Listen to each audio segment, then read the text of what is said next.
अस्सलामुअलैकुम दोस्तों, आज हम बात करेंगे इस्लामोफोबिया के ऊपर। जो इस्लामोफोबिया है ये एक विचारधारा है जिससे लोग इस्लाम के खिलाफ या मुसलमानों के खिलाफ अपने दिलों में रखते हैं, या इसका इफेक्ट स्ट्रक्चर या पॉलिसी मेकिंग के तहत भी लोगों को परेशान करने के लिए भी किया जाता है। तो इस्लामोफोबिया ऐसे एक बीमार है, ऐसे एक मानसिकता है जिससे पूरे विश्व में मुसलमानों को या इस्लाम को टारगेट किया जा रहा है, बार बार किया जाता है। ऐसे और भी कुछ ये है, बीमारी है, महामारी है जो हमको हराना है। कोरोना से छुटकारा पाने के साथ साथ इससे भी छुटकारा पाना है हमें। जैसे रेसिज्म है, जेनोफोबिया है, एक्सप्लॉयटेशन है, तो ऐसे बहुत कुछ है, इससे भी लड़ना है। तो हम देखते हैं इस्लामोफोबिया क्या है और कैसे ये महामारी पूरे विश्व में फैल रहा है। इस्लामोफोबिया एक विचारधारा है जिससे लोग प्रभावित होकर मुसलमानों के खिलाफ गंदी गंदी गालियाँ देते हैं, या फिर मुसलमानों के साथ भेदभाव रखते हैं, या मुसलमानों के लिबास से, या मुसलमानों के इबादत गाह से, या फिर मुसलमानों के रिवाज से, या कहिए मुसलमानों के जितने भी धार्मिक स्थल है या मुसलमानों के रिचुअल से, उनसे नफरत रखते हैं, उनके साथ मुसलमानों के साथ भेदभाव रखते हैं। इतने ये तमाम सारी चीज़ों पर जो दिलों में गंदगी रखते हैं, या उसका एक्शन के तौर पे मुसलमानों पर अटैक करते हैं, या मुसलमानों पर भड़काऊ भाषण देते हैं। दिखा दो, एक बार पुलिस हट गई आसाम में,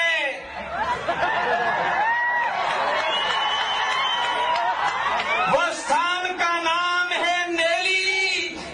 अरे मेरे भाइयों, फिर तो क्या हुआ, लाशों का ढेर लग गया। गिनी तो 3000 से ज्यादा लाशें थी, उनमें मियां हिंदू की लाश एक भी नहीं थी। या मुसलमानों के खिलाफ, मुसलमानों को टारगेट करके, एक कम्युनिटी को टारगेट करके, या एक मजहब इस्लाम को टारगेट करके जो पॉलिसी या स्कीम्स बनाते हैं, उसको ही इस्लामोफोबिया कहते हैं। आइए देखते हैं इस्लामोफोबिया के जो स्ट्रक्चर से, जो कैटेगरी से, उन पर एक नज़र डालते हैं।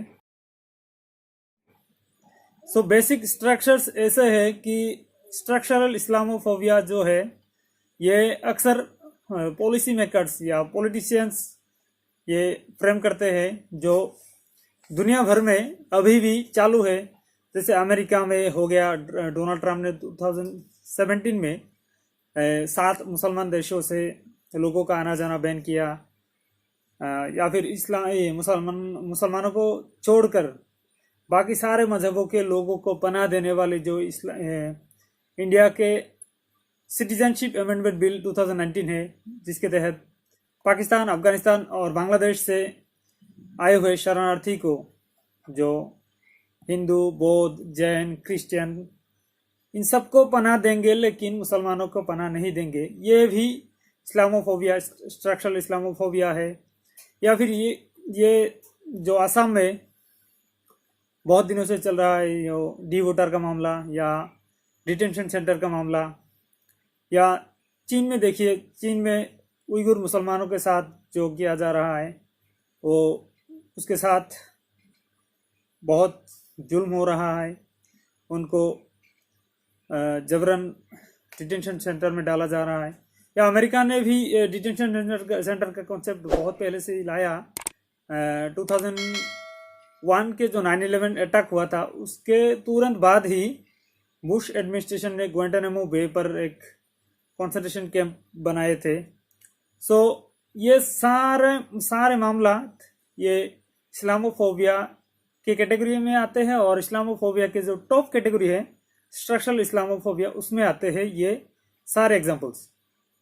अब देखते हैं दूसरा कैटेगरी जो है प्राइवेट इस्लामोफोबिया। जो प्राइवेट इस्लामोफोबिया है ये इंडिविजुअल्स होते हैं जो खास करके अपने आप को मुसलमानों के खिलाफ भड़का भाषण देना या मुसलमानों के खिलाफ बैनर होर्डिंग लगाना या मुसलमानों के इबादत गाहों में अटैक करना या मुसलमानों को रास्ते से आने जाने पर ही गाली देना या मुसलमान औरतों को जबरन अपने हिजाब खोलने की कोशिश करना या कुरान को जलाना या मुसलमान मोहम्मद सल्लल्लाहु अलैहि वसल्लम के कार्टून बनाना, गंदी गंदी गालियाँ देना, ये सब कैटेगरी आते हैं जो प्राइवेट इस्लामोफोबिया है, जो इंडिविजुअली लोग करते हैं। और इसका एक हिस्सा बहुत अपने स्ट्रक्चरल इस्लामोफोबिया के जो सरगना होते हैं उसके फॉलोअर होते हैं। एक्चुअली 2019 के जो 15 मार्च में न्यूजीलैंड के क्रिस्ट चर्च में जो मस्जिदों में अटैक हुआ, उसके आतंकवादी ब्रेंडन टोरेंट जो थे, ये ट्रम्प के विचारधारों से इन्फ्लुएंस थे। सो इसके साथ हम ट्रम्प को भी जोड़ सकते हैं या कहे कि ट्रम्प ने ऐसे बहुत सारे युवाओं को रेडिकलाइज किया है पिछले कुछ सालों में, जब से ये पावर में आया है। तो ये भी एक प्राइवेट इस्लामोफोबिया है। और इंडिया में भी ऐसे है बहुत। कुछ दिन पहले अनुराग ठाकुर जो सेंट्रल मिनिस्टर भी है, उसने पूरे मुसलमानों को टारगेट करके एक रैली में स्लोगन डाला, गोली मारो सालों को, देश के गद्दारों को, गोली मारो सालों को, देश के गद्दारों को। पीछे तक आवाज आनी चाहिए, गिरिराज जी को सुनाई दे। देश के गद्दारों को, देश के गद्दारों को। जैसे माहौल क्रिएट किया जाता है, उसमें लोग मुसलमानों के खिलाफ या इस्लाम के खिलाफ खुलकर अपनी नफरत खोल सकते हैं या नफरत बांट सकते हैं। इससे स्ट्रक्चरल इस्लामोफोबिया के एक रिलेशन भी है। जो पॉलिसी मेकर्स होते हैं वो डायरेक्टली या इनडायरेक्टली इनमें इन्वॉल्व भी होते हैं। तीसरा कैटेगरी आते हैं जो मीडिया या पब्लिकेशन हाउसेस होते हैं। तो मीडिया एंड पब्लिकेशन हाउसेस दिन भर ये टीवी पर जो डिबेट वगैरह चलाते हैं, उसके तहत मुसलमानों को टारगेट करके या मुसलमानों की किसी खास रिचुअल्स या खास परंपरा पर सवाल उठाते हैं या मुसलमानों को बदनाम करते हैं या मुसलमानों को डिमोनाइज करते हैं। या दिन भर ये इंडिया की हाल देखिए, इंडिया की टीवी चैनलों में दिन भर ये हिंदू मुसलमान, मंदिर मस्जिद या इंडिया पाकिस्तान, इससे पोलराइजेशन जो जिसका बेनिफिट ये भी है कि वो जो पॉलिसी मेकर्स होते हैं, स्ट्रक्चरल इस्लामोफोबिया के जो सरगना होते हैं, इससे भी उन लोगों को फायदा होता है। तो ये सब कैटेगरी के सरगना होते हैं जो स्ट्रक्चरल इस्लामोफोबिया के सरगना होते हैं वर्ल्ड लेवल पर या नेशनल लेवल पर। तो इन सब से हमें खास तौर से ये इंडिविजुअल इस्लाम, प्राइवेट इस्लामोफोबिया या फिर स्ट्रक्चरल इस्लामोफोबिया या फिर मीडिया एंड पब्लिकेशन इस्लामोफोबिया के खिलाफ आज से लड़ना है। अभी से हमें इसका मुकाबला करना है। हम सदा इसके खिलाफ या रेसिज्म के खिलाफ या जेनोफोबिया के खिलाफ जिस तरह से भी भेदभाव होते हैं उनके खिलाफ प्रोटेस्ट करना है, अपनी आवाज़ रखना है। इसीलिए हम आज ये बात यही ख़त्म करेंगे। अगले एपिसोड में हम डिटेल्स में बोलेंगे जो इस्लामोफोबिया इन इंडिया में है या इस्लामोफोबिया इन अमेरिका में भी है या फिर इस्लामोफोबिया यूरोप में है।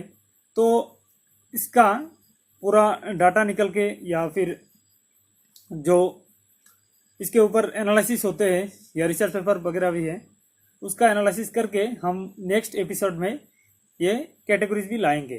Thank you. आगे हमारे चैनल को सब्सक्राइब करेंगे, इस वीडियो को लाइक या शेयर करेंगे, यही दुआ है। अस्सलाम वालेकुम।